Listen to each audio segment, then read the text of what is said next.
രണ്ട് കണക്ക guys surprise ഒക്കെ പൊളിച്ചു.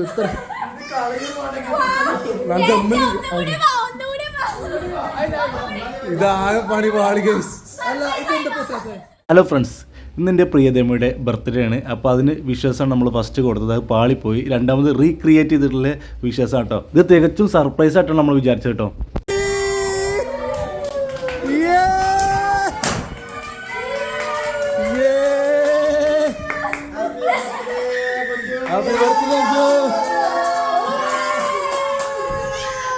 സർപ്രൈസ് ആയോ? സർപ്രൈസ് ആയോ?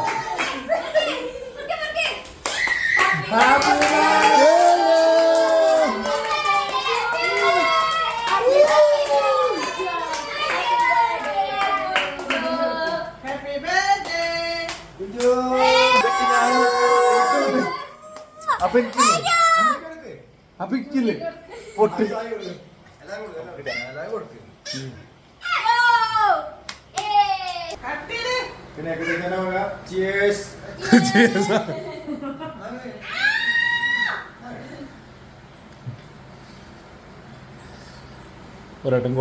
ഈ സർപ്രൈസ് അളിയനും എനിക്ക് മാത്രമേ അറിയായിരുന്നുള്ളൂ. അഞ്ചു അറിയാതെ ചെയ്തതാണ്. പക്ഷെ ഇത് അവിടെ എത്തിയപ്പോൾ ജസ്റ്റ് മിസ്സായി.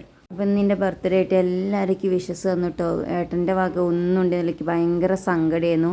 പിന്നെ രാത്രി ആയപ്പോഴാട്ടെ ഇങ്ങനൊരു സർപ്രൈസൊക്കെ കിട്ടിയതൊക്കെ എന്താ പറയുക, ഞാൻ ആ ഒരു സങ്കടത്തിൽ നിന്നപ്പോൾ എനിക്ക് ഇങ്ങനൊരു പെട്ടെന്ന് ഇത് കിട്ടിയപ്പോൾ ഭയങ്കര സർപ്രൈസ്. ഞാൻ ഒട്ടും വിചാരിക്കാത്ത സമയത്തായതുകൊണ്ട് ബർത്ത്ഡേ ഞങ്ങൾ എന്തായാലും അടിച്ച് പൊളിച്ചു. ഒരുപാട് നേരത്തെ സങ്കടത്തിനോട് എനിക്ക് വലിയ സന്തോഷം തന്നെ. എൻ്റെ ഏട്ടനോട് ഞാൻ ഒരുപാട് നന്ദി.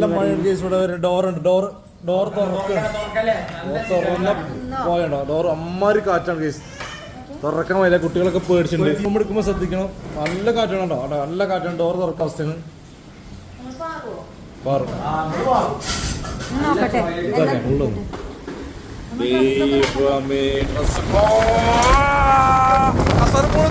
അയ്യോ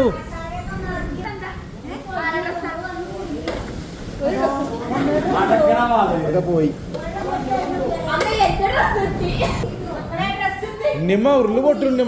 രാത്രി നല്ല കാറ്റും മഴയായിരുന്നു. രാവിലെ ആയപ്പോൾ പ്രകൃതി ശാന്തമായി. പക്ഷേ മഴ നിന്നിട്ടില്ല. അഞ്ജുവിൻ്റെ ബർത്ത്ഡേ ആയിട്ട് വിഷ് ചെയ്യാത്തതിൻ്റെ പരിഭവവും ദേഷ്യവും രാവിലെ മുതൽ വൈകുന്നേരം വരെ ഉണ്ടായിരുന്നു. പക്ഷേ വൈകുന്നേരത്തെ സർപ്രൈസോടുകൂടി അത് മാറി കിട്ടി.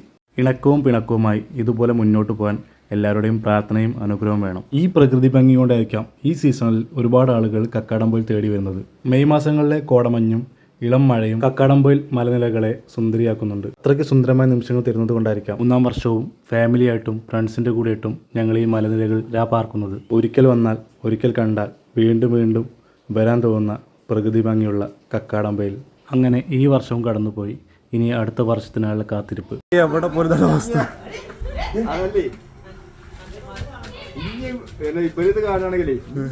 കൊടുക്കൂല. ഞാൻ ആർക്കും കൊടുക്കൂല. ഈ ലോക്കൽസ് ഒക്കെ ഒന്ന് കരുതണ അവസ്ഥ. സത്യം.